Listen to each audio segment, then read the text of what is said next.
Hello friends, I'm Spidey. 8వ తరగతి పాఠ్యపుస్తకంలో corruption in judicial system అనే చాప్టర్ ను ఎన్సీఈఆర్టీ యాడ్ చేసింది. న్యాయ వ్యవస్థలో ఉన్న అవినీతి గురించి మనలో చాలా మందికి తెలిసి ఉండొచ్చు, తెలిసి ఉండకపోయి ఉండొచ్చు. రీసెంట్ గా జరిగిన ఒక incident, Delhi high court justice Yashwant Varma గారి ఇంట్లో జరిగిన అగ్ని ప్రమాదం గురించి చూసుకున్నట్లయితే మార్చ్ 14, 2025వ సంవత్సరం జస్టిస్ యశ్వంత్ వర్మ గారి ఇంట్లో స్టోర్ రూమ్ లో జరిగిన అగ్ని ప్రమాదంలో దొరికినటువంటి పాక్షికంగా తగలబడినటువంటి 500 రూపాయల నోట్ల కట్టలు, వీటి మొత్తం విలువ దాదాపు 15 కోట్ల వరకు ఉండి ఉండొచ్చని మనకున్న సోర్సెస్ ద్వారా తెలుస్తుంది. మనకున్న ఇన్ఫర్మేషన్ ప్రకారం హైకోర్టు జడ్జెస్ నెల జీతం 2,25,000 నుండి 2,50,000 వరకు ఉండొచ్చు. అంటే ఒక జడ్జ్ 15 కోట్ల రూపాయలు సేవ్ చేయాలంటే దాదాపు 600 నెలలు లేదా దాదాపు 50 సంవత్సరాలు సేవ్ చేసి ఉండాలి. అది కూడా ఇతర ఏ ఖర్చులు లేకుండా. ఇతర ఖర్చులను తీసుకున్నట్లయితే ఇంకా ఎక్కువ సమయం పడుతుంది. ఒక జడ్జికు ఇంత మొత్తంలో మనీని సేవ్ చేయడం సాధ్యమేనా? ఒకవేళ సాధ్యపడినా ఇంత మొత్తానికి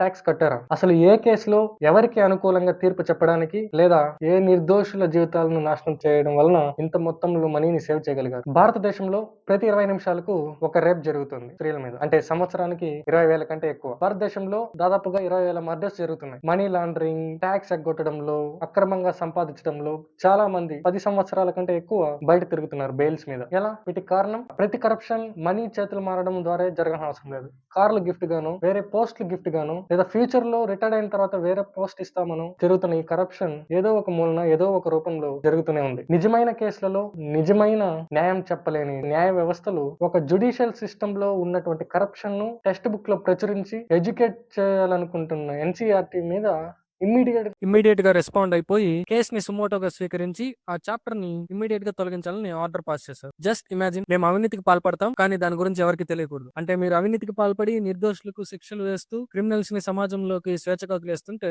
న్యాయాన్ని నమ్ముకొని కోర్టుల చుట్టూ తిరుగుతున్న నిర్దోషులు సామాన్య ప్రజలు ఏమైపోవాలి? న్యాయ వ్యవస్థలు, రాజకీయ నాయకులు మారకపోతే ఏదో ఒక రోజు ప్రజలే చట్టాన్ని తమ చేతుల్లోకి తీసుకోవాల్సి వస్తుంది.